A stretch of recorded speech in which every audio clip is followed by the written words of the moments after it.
97 personas fueron asesinadas, sin juicio, sin sentencia. En menos de un mes, un helicóptero militar sobrevoló todo el territorio chileno, sembrando la muerte desde el cielo en nombre de una campaña de unificación judicial impulsada por la dictadura de Pinochet. Esto no fue una guerra, fue un plan de purga, un plan escrito con sangre y encubierto bajo órdenes administrativas. Y ese nombre que sigue persiguiendo la historia de Chile para siempre es la Caravana de la Muerte. El 30 de septiembre de 1973 se emitió una orden oficial desde Santiago de Chile. Esa orden decía que una delegación militar de alto rango, encabezada por el general Sergio Arellano Stark, iba a realizar una misión por el país. La misión oficial era inspeccionar las unidades del ejército en el norte y en el sur de Chile. El objetivo declarado era unificar los criterios de la justicia militar en el tratamiento de los presos políticos. A primera vista parecía una tarea administrativa, una misión puramente burocrática, pero eso no era más que una tapadera, una mentira escrita en papel. Porque la verdadera misión de esa delegación no aparecía en ningún documento. La verdadera misión era mucho más brutal y mucho más sencilla. Eliminar cualquier atisbo de indulgencia, acelerar las ejecuciones de los prisioneros políticos detenidos y sembrar un terror absoluto para consolidar el poder de la recién instaurada dictadura. Esa delegación no se movía en jeeps. Se desplazaban en un helicóptero Puma, y durante casi un mes, ese helicóptero sobrevoló Chile de punta a punta, dejando tras de sí un rastro de sangre. En la historia, se le conoce con un nombre escalofriante: la Caravana de la Muerte. Esta es la verdadera historia de un escuadrón asesino al servicio del Estado. Un crimen de Estado ejecutado con la precisión y la frialdad de una máquina. Para entender cómo se llevó a cabo esta atrocidad, tenemos que seguir el recorrido de ese helicóptero de la muerte. Y para asegurarnos de que crímenes de lesa humanidad como este no queden jamás en el olvido, necesitamos que nos acompañes. Suscríbete al canal Expedientes de Casos y Eventos Históricos sin Resolver y activa la campanita, porque la memoria es la arma más poderosa contra el silencio y contra la mentira. Ahora vamos a descubrir el contexto que dio origen a este monstruo.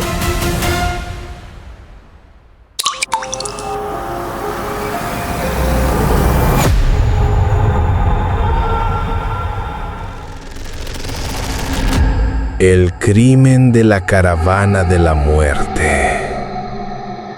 El 11 de septiembre de 1973, la historia de Chile cambió para siempre. El ejército, bajo el mando del general Augusto Pinochet, llevó a cabo un golpe de Estado brutal que derrocó al gobierno democrático del presidente Salvador Allende. El Palacio Presidencial de la Moneda fue bombardeado. El presidente Allende murió. Justo después del golpe, se puso en marcha una campaña de represión a gran escala en todo el país. Miles de personas que apoyaban al gobierno anterior, activistas de izquierda, estudiantes, obreros y artistas fueron detenidos. El Estadio Nacional de Santiago se transformó en un campo de concentración gigantesco, donde miles de personas fueron torturadas. Las cárceles y los cuarteles militares de todo Chile se llenaron hasta los topes de presos políticos. Pero a ojos de Pinochet y de su aparato de poder, eso no era suficiente. Circulaban rumores de que algunos mandos militares en regiones alejadas estaban siendo demasiado blandos. Se limitaban a detener y torturar, pero no ejecutaban de forma contundente. Para una dictadura recién instaurada, esa falta de determinación representaba un peligro. Pinochet necesitaba consolidar su poder absoluto y la forma más eficaz de hacerlo era a través del terror. Necesitaba un mensaje claro, enviado de norte a sur. Un mensaje que dijera que no había lugar para la duda, que no había espacio para la compasión. Y el hombre elegido para transmitir ese mensaje sangriento fue el general Sergio Arellano Stark. Pinochet le otorgó un poder casi absoluto, con el título de delegado oficial del comandante en jefe del ejército. Junto con un grupo de oficiales cuidadosamente seleccionados por su crueldad, Arellano Stark conformó su delegación. Y el 30 de septiembre de 1973, el helicóptero Puma despegó y empezó su recorrido. El método de operación de la Caravana de la Muerte era sencillo y eficaz. El helicóptero aterrizaba en una ciudad. El general Arellano Stark y sus oficiales se reunían con el mando militar local. Solicitaban la lista de presos políticos que estaban bajo custodia. Después, era el propio Arellano quien seleccionaba algunos nombres de esa lista. No necesitaba ningún motivo concreto. A veces, simplemente elegía al azar para sembrar el miedo. Una vez hecha la selección, ordenaba al mando local que sacara a esos prisioneros de la cárcel. Esos prisioneros eran subidos a camiones militares. Los trasladaban a algún lugar apartado en las afueras, un descampado, un desierto o el borde de un bosque. Y allí eran ejecutados de forma salvaje, sin juicio, sin sentencia, sin una sola explicación, solo disparos y fosas comunes. El recorrido de la Caravana de la Muerte empezó por el sur. En la ciudad de Cauquenes, 4 personas fueron ejecutadas. En La Serena, otras 15 corrieron la misma suerte.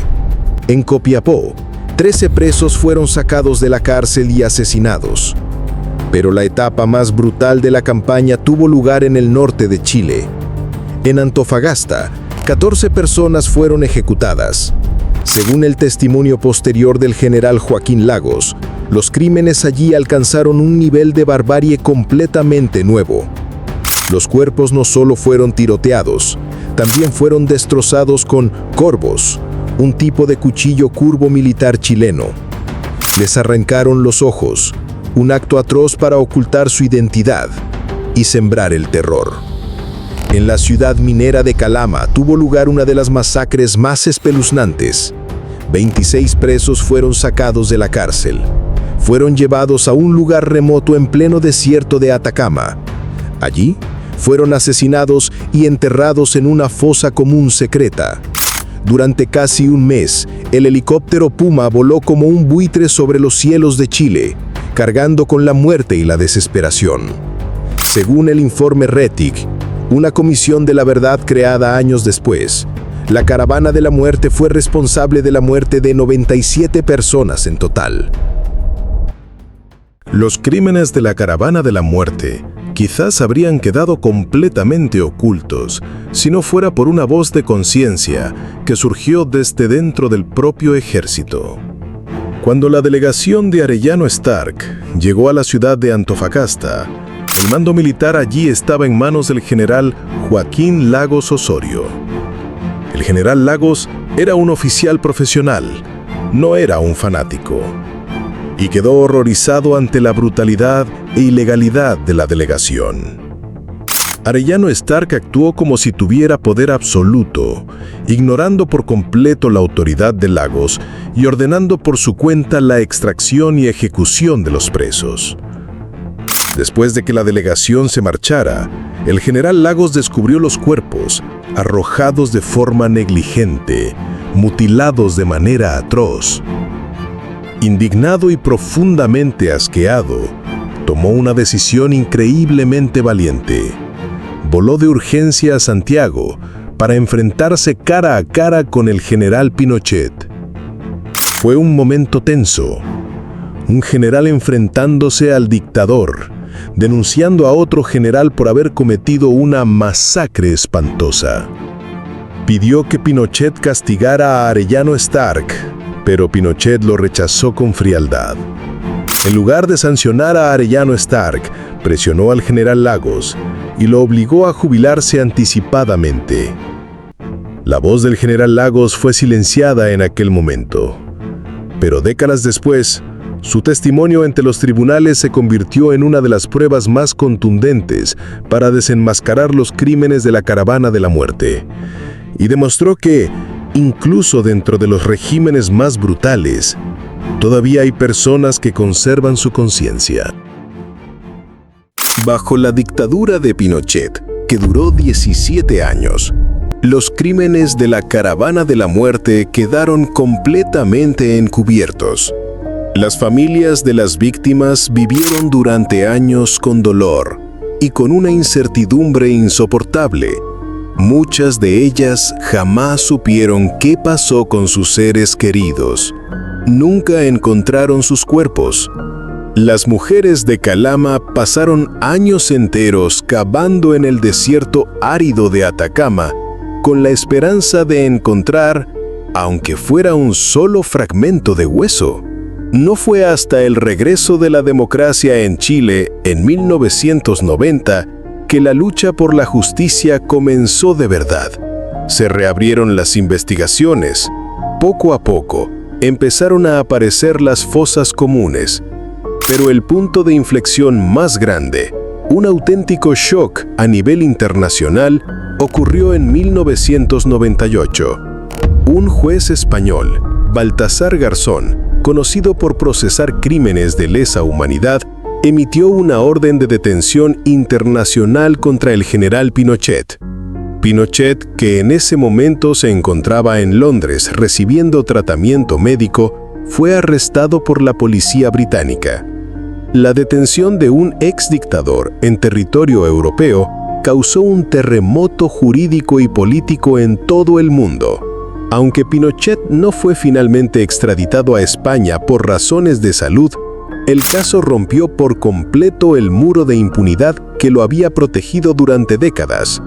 Ese hecho abrió la puerta a una serie de investigaciones y juicios, esta vez dentro del propio Chile. El juez chileno Juan Guzmán tuvo el valor de reabrir la causa de la Caravana de la Muerte, a pesar de las enormes presiones. Y al final, la justicia, aunque tardía, llegó. El general Sergio Arellano Stark y varios oficiales de su delegación fueron procesados y condenados a largas penas de prisión. Sin embargo, Arellano Stark nunca llegó a cumplir plenamente su condena. Murió el 9 de marzo de 2016 bajo arresto domiciliario por problemas de salud. El caso de la Caravana de la Muerte deja una lección histórica de enorme importancia. Es un ejemplo claro de cómo un Estado puede utilizar su propio aparato militar y administrativo para llevar a cabo asesinatos masivos de forma sistemática. Muestra la corrupción absoluta del poder, cuando una sola persona puede decidir sobre la vida de cientos, con solo un trazo de bolígrafo sobre una lista. La historia de este caso es una advertencia, una alerta sobre el peligro de las dictaduras y sobre la necesidad de proteger los derechos humanos a toda costa. Pero también es una historia de esperanza. Esperanza en personas como el general Lagos, que se atrevió a decir la verdad. Esperanza en mujeres como las de Calama, que nunca dejaron de buscar. Y esperanza en un sistema judicial que, aunque lento, finalmente fue capaz de nombrar el crimen y castigar a los culpables. La lucha por la memoria continúa hasta el día de hoy. En el año 2023, seguían los debates sobre la construcción de un monumento en Calama para recordar a las víctimas, reflejo de cómo la sociedad chilena sigue enfrentándose a su pasado doloroso. Y hasta el año 2025, las familias de las víctimas siguen denunciando que la verdad aún no se ha revelado por completo y que todavía hay encubrimiento respecto al papel directo de Pinochet. Este caso es un misterio que, en términos legales, ya ha sido aclarado, pero el dolor que deja atrás, ese no se apagará jamás. Todo el expediente del caso es una prueba irrefutable de uno de los capítulos más oscuros de la historia de Chile. Los testimonios, las fotos, los informes forenses están ahí.